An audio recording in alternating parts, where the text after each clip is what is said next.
I wasn't looking for a lost civilization. I was tracing a copper trade route, a logistics network moving raw metal from the Great Lakes to the Gulf Coast across 2,000 miles, centuries before anyone credits it as possible. The quantities were industrial, the distribution was deliberate.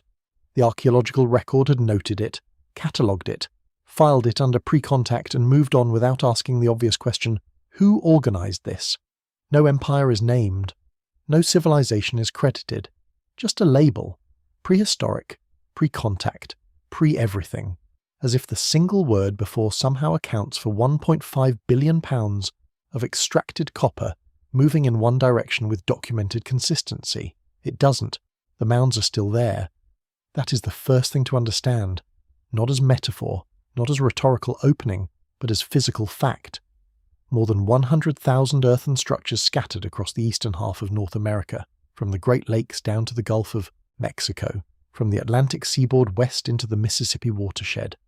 Some are burial sites, some are effigy forms, animals, serpents, geometric shapes visible only from elevation. But many are something else. Platform mounds, ceremonial centres, administrative complexes covering acres of precisely levelled ground, built to astronomical specifications we still struggle to fully document. These weren't scattered camps. This was infrastructure, and once you understand the scale of it, you cannot go back to the version of history that pretends otherwise. The numbers resist the standard explanation.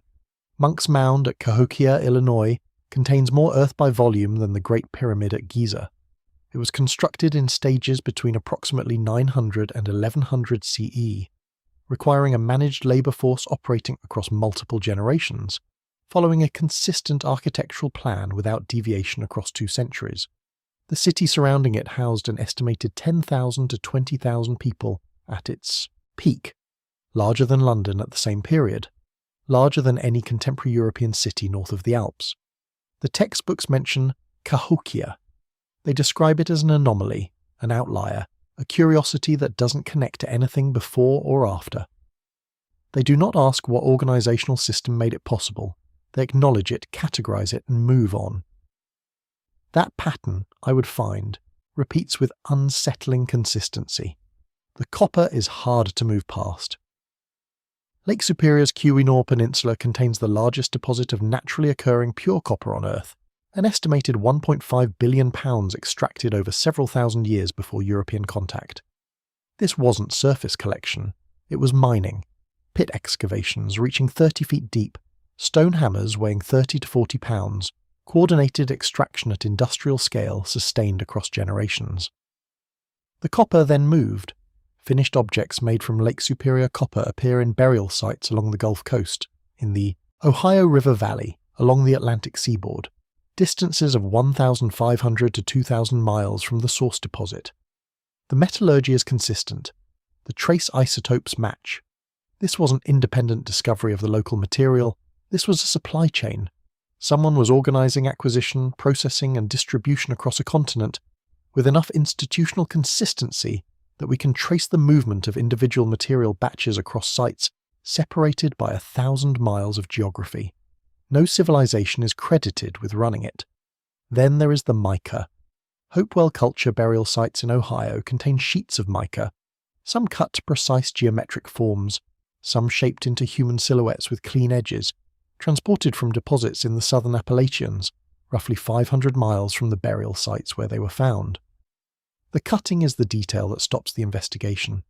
Some sheets are worked to a thinness and surface uniformity that analysts describe as requiring tools and controlled techniques not yet identified in the archaeological record, not crude scraping. Controlled reduction to consistent thickness across large surface areas, with margins a modern workshop would find difficult to replicate. The sites date to roughly 100 BCE to 500 CE. No satisfying account of the manufacturing process exists. The standard response is to classify the objects as ceremonial and proceed. Ceremonial does not explain how they were made. Newark Earthworks in Ohio covers 4 square miles of precisely engineered geometric forms, circles, octagonals, parallel walls running at exact angles, aligned to the 18.6-year lunar standstill cycle. Not roughly aligned, precisely within margins requiring continuous astronomical observation across multiple generations to calculate and then encode into the geometry of the earthwork. The people who built Newark weren't recording mythology. They were doing applied astronomy at an institutional scale, requiring continuity of knowledge passed deliberately from one generation to the next across centuries. The word for the structure that maintains that continuity is civilization. It is not the word most textbooks use. Here is what the physical record shows, stripped of the labels assigned to make it manageable: a continental trade network moving copper, mica, obsidian, and worked goods across thousands of miles. Engineering projects requiring generational coordination and precise astronomical calibration. Urban centres larger than contemporary European cities. Burial assemblages documenting hierarchy, specialisation, and long-distance institutional relationships. Not one site, hundreds, distributed across the continent, clustered in the same periods, following the same organisational logic. And then, in the academic literature, the same response to all of it: acknowledge the scale, decline to name what it implies, assign a cultural label, move on. The Hopewell, the Adena, the Mississippian, descriptive. Terms for archaeological assemblages, not explanations. They tell us where and roughly when. They do not tell us who coordinated the copper moving 1,500 miles from extraction to burial. That question, the obvious question, the one the evidence demands, is where the record begins to feel like something other than oversight. The Bureau of American Ethnology was established in 1879. That date matters, not because institutions are inherently suspicious, but because the timing aligns precisely with something measurable in the documentary record. The decade before 1879 produced some of the most detailed excavation reports ever written about North American mound sites, field notes describing earthwork scale, burial assemblage complexity, the presence of artifacts that resisted easy categorization. After 1879, the institutional framework for deciding what those discoveries meant, and what they were not permitted to mean, was fully in place. The reclassification process began, almost immediately, acknowledged, categorized, moved on. Always the same sequence, always the same result. The mechanism was not outright suppression, it was rerouting. Discoveries that field researchers described as evidence of sophisticated, organized civilization were reframed in official reports as the products of multiple disconnected regional cultures, with no meaningful shared institutional structure. The Hopewell interaction sphere, the academic term for the Continental trade network the copper and mica evidence documents, was acknowledged as real, then stripped of its implications. Yes, materials moved across enormous distances. No, this did not indicate the kind of coordinated civilization that would require revising the standard account. The evidence was filed. The conclusion it pointed toward was not followed. That distinction, between filing evidence and following it, is the entire mechanism. The Smithsonian received hundreds of skeletal specimens from mound excavations between 1880 and 1920. Field reports from this period, accessible in archive collections, describe remains of unusual stature appearing with consistent regularity across unconnected sites. The New York Tribune, 1897, remains of extraordinary height recovered from a West Virginia mound, forwarded to the Smithsonian for study. The St. Paul Globe, 1888, skeletal material measuring over 7 feet recovered from a Minnesota burial complex transferred to institutional custody. The Wisconsin Archaeologist, 1902, multiple specimens of notable size recorded in a regional survey of effigy mound complexes across 3 counties. These were not tabloid publications. These were regional newspapers and academic periodicals reporting what excavators had physically measured and documented. The Smithsonian now states no such specimens exist in their collections. Not lost in a single incident, not destroyed in a documented fire, but absent across hundreds of separate transfers with no record of where they went. Pattern. The newspaper record follows a timeline too precise to attribute to shifting editorial interest. Coverage of mound excavations in the 1870s and 1880s is detailed, unsensational, and treats the discoveries as straightforwardly newsworthy. The same register used for railroad construction or municipal proceedings. The language is precise, the measurements are reported, the artifacts are described. By 1910, the register has changed. Shorter items, narrower descriptions, less follow-up. By 1920, the reports have stopped. Not gradually, abruptly. Why do the excavation discoveries not stop? Why does only the coverage stop? Why does the institutional record go silent in exactly the same decade the newspaper record does? Why do these silences arrive together across unconnected institutions in the same 10-year window? These are not rhetorical questions, they are the questions the evidence requires. The oral traditions followed next. Ethnographers, working in the late 1800s, Alice Fletcher, James Mooney, Frank Hamilton Cushing, recorded accounts from native communities describing the old structures in terms that were specific, geographic, and non-symbolic: who built them, what purposes they served, which obligations for their maintenance were passed across generations. These accounts included directional orientation relative to named landmarks, references to astronomical cycles as organizational frameworks for construction, descriptions of material types and their sources. When the Bureau of American Ethnology published these materials, the framing changed. Accounts functioning as historical testimony were reclassified as origin mythology. Specific geographic and astronomical references were interpreted as symbolic rather than literal. The content survived, the words were printed, but the evidentiary status was altered, from testimony to folklore. The same information, placed in a different category, becomes invisible to any investigative process that takes the category seriously. Watch the vocabulary shift across the decades of scholarly literature. In 1870, excavation reports describe the builders as a civilization. By 1890, the preferred term is culture. By 1910, it is people. By 1930, it is group. Each substitution quietly removes the organizational complexity the previous word implied. A civilization requires institutions, accumulated knowledge, coordination across time and geography. A group requires none of those things. The word shift presents itself as academic precision. It functions as erasure. The engineering encoded in those structures does not change based on what we call the people who produced it, but the questions we allow ourselves to ask about it do. And once the vocabulary has narrowed far enough, the most important questions — who coordinated the copper network, what institution maintained the astronomical continuity at Newark, how the mica was cut to that specification — become not controversial but simply unasked. The silence that followed wasn't empty. It had been built carefully over half a century of institutional scholarship, one word substitution at a time. What the legal architecture accomplished was precise. It moved the physical evidence into institutional custody and made independent re-examination structurally impractical. The Antiquities Act of 1906 granted federal authority over archaeological sites on public land and required significant discoveries be transferred to designated repositories.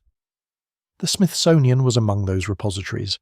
The legislation was presented as protection against looting, against irreversible loss, and in some respects it functioned that way.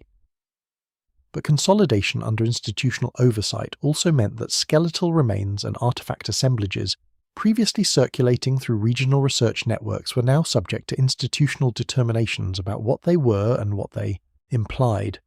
The physical evidence moved in one direction: the independent capacity to examine it, to challenge institutional conclusions, to follow the evidence past the point where institutions had decided to stop, that did not follow the specimens inside, acknowledged, transferred, filed. The inquiry ended there. What disturbs me most is not any single decision. It is the convergence, the reclassification of oral accounts as mythology, the consolidation of physical specimens under institutional control, the narrowing vocabulary applied to the builders across 5 decades of published scholarship. The newspaper record that stops in the same window the institutional record closes. None of this can be proven coordinated. But it happened across connected institutions in the same 50-year window, producing the same result. A body of evidence that had once pointed towards something complicated was redirected into a form that pointed toward nothing. The dots remained. The permission to connect them was quietly withdrawn. The pattern repeats with the precision of something designed. The mounds are still there. That is what I keep returning to, not as rhetorical point but as physical fact that outlasted everything. The copper is still in museum drawers in Ohio, tagged and catalogued, its isotopic provenance traceable to the Keweenaw Peninsula without ambiguity. The mica sheets remain in storage, their manufacturing precision unaccounted for after more than a century of professional access. Newark Earthworks still stands aligned to the 18.6-year lunar standstill cycle, encoding astronomical precision that required unbroken generational observation to calculate. The evidence did not disappear. It was reclassified into a form that no longer required anyone to ask how it was produced or by whom. Ceremonial, cultural, prehistoric. The labels are accurate in the narrowest possible sense. In every practical sense that matters to the investigation, they are walls. What if the peoples we have been taught to understand as scattered independent regional cultures were something more continuous? Not necessarily the original builders, but the keepers. The people who maintained the alignments, who carried the navigational logic of the copper routes across generations, who preserved the engineering requirements of structures still oriented to their intended markers after 1,000 years, not because they invented all of it, but because it had been entrusted to them. Custodians of an inheritance older than the civilization that eventually removed their complexity from the record. It would explain why the erasure matters beyond the obvious injustice of it. If they were the keepers, then removing our understanding of what they preserved is precisely the same as destroying the knowledge, not simply a people written out of history, a library closed without a catalogue. Once you see it that way, the stakes of the erasure become impossible to minimize. Why? Do the mounds encode astronomical precision requiring unbroken generational observation to calculate, with no institution credited for maintaining that continuity across centuries? Why does the copper network function at a scale implying continental coordination, 1.5 billion pounds of material moving 2,000 miles, with no record of who ran the supply chain? Why do oral accounts containing specific geographic coordinates and astronomical data get reclassified as mythology by the same institutions that lost the physical specimens those accounts described? Why does the suppression timeline, the 1870s through the 1920s, align precisely with the same decades when inconvenient records across unconnected subjects were removed, reclassified, and placed beyond independent reach? And why, when you set these questions beside each other, does the convergence feel less like coincidence and more like a pattern that has been given every institutional advantage to remain invisible? I don't have answers. I have a shape, the outline left by what was removed, visible in the excavation reports that stopped mid-inquiry, in the specimens transferred to institutional custody and never returned, in the oral accounts reclassified from testimony to legend with their geographic specificity intact and their evidentiary standing quietly revoked. The evidence itself was never the problem. It was the questions the evidence required that had to stop being asked. The copper is in a drawer in Ohio. The mound stands where it was built, still aligned to the cycle it was designed to track. The mica is in storage, its process unaccounted for. The earthworks endure, oriented, precise, patient. The keepers are gone, the archive remains.